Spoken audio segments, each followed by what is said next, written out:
Hello there and welcome to another photo adventure with me and Betsy.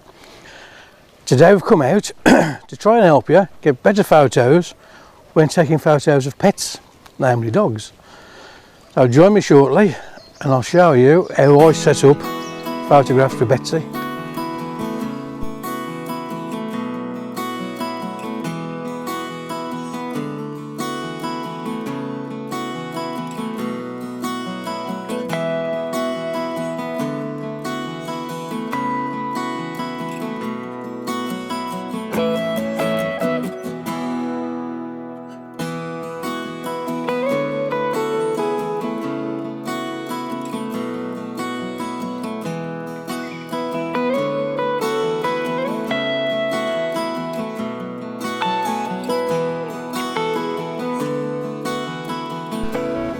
Today I've come out, literally I'm just on another dog walk with Betsy, and I've had quite a few emails and people asking how I get such lovely photos with Betsy. And today, keep watching and I'm going to try and show you how I set her up for different shots, and hopefully it'll help you get better photos of your dogs. I should be giving you settings that I use on the day, like when I'm taking these photos today. And yeah, you got to attack my dog. Yeah, let's go and find the first little spot. So first shot of Betsy today, I'll just turn around, try and show you. I'm going to set her up on these rocks just so that I can get a little bit lower, so I'm actually looking up at her.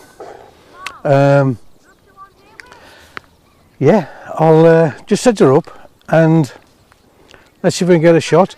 A good trick here, if you can get shots from below or above, try and get their attention. Like now, something's got her attention. It's nice. Betsy, who's this? Betsy. No, she's a little mate's over there, Flick. Yeah, try and get shots that are looking up, looking down. She's off for a treat, so I'll have to get her back in a second. I'm also going to do some just head shots later, and I'll talk you through how I get those shots. But for now, I'm going to set this one up, and let's see what happens. I've got Betsy back.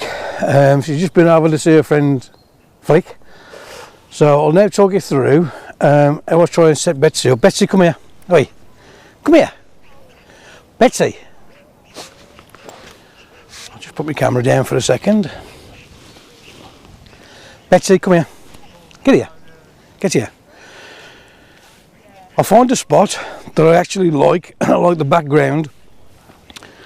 Tell her to stay and she will just stay there. What you need to try and do is catch her when something grabs her attention like that. Any second now, there's some people down to my right, and he's going to look over like that now. Something has just caught her. So what I would do, stay there, you just move round. Problem now, we've got the sun. What I tend to do as well, I use a monopod, simply because it gives me more flexibility than using a tripod. You can do this handheld, which is quite fine. If it's a little bit dark and your shutter speeds are slow, you may introduce that little bit of blur. So I tend to try and use a monopod if I can. That quick, simple, it's just as good as using handheld, and you will get great results. But the key is with this, try and catch the attention of the dog, or wait till something catches their attention, and you will get much nicer shots. I'll have a little walk up the valley here and find another location. While I'm just walking up the valley, I'll just talk you through the gear that I'm using today. As I said earlier, I'm using a monopod just because I find it easy just to set up very quickly and get a shot quickly, just as quick as being handheld, but you have got that extra little bit of steadiness just to stop any movement, handshake or whatever. I'm using Canon 5D Mark IV, and on that I've got a 70-200 f2.8.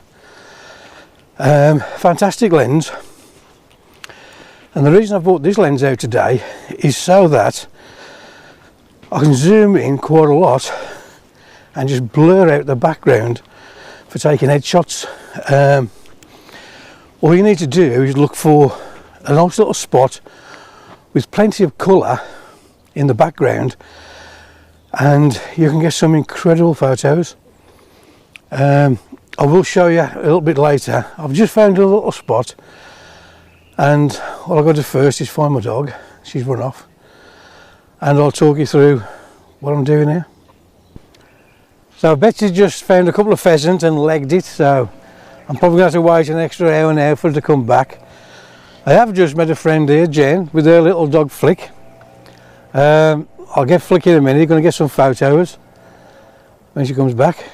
Here she is. Little Flick, bless her, loves the ball.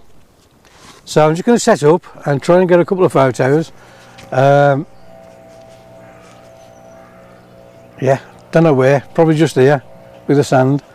So I'll put the photo on now, and here's what Flick looks like.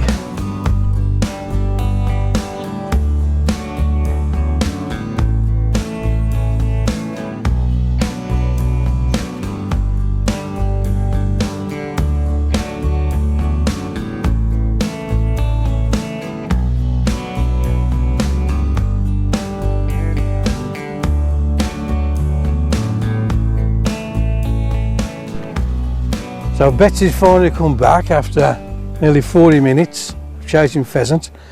I'm just going to set her up on this little bench. Betsy, get here on this bench. I'm just going to get a couple of little headshots. For this, I tend to just open the aperture right up to f2.8, just so that everything blurs. And we have got a lot of dead leaves. Betsy, get up here. We have got a lot of dead leaves. She just wants to get back after the pheasants, which will give a nice orange, blurred orange background. So with headshots, try to look for colour in the background, and if you can use a wide aperture, especially f2.8, and with a lens like the 70-200, by zooming in, you completely blur out the background and they look absolutely incredible. I'm just going to get a couple of shots now. My settings, get here, get up there. Betsy, up. You're not chasing the pheasant again, stop. Yeah, my lens of choice, Betsy, she's gone. My lens of choice is the 70-200, just so that I can zoom in and completely blur out the background, so you've just got a nice clean dog's head. And yeah, so the settings are just, I'm shooting ISO 100 and f2.8. The shutter speed is immaterial because I'm just shooting aperture priority. So yeah, I'm going to try and get my dog back now and try and get a couple of headshots.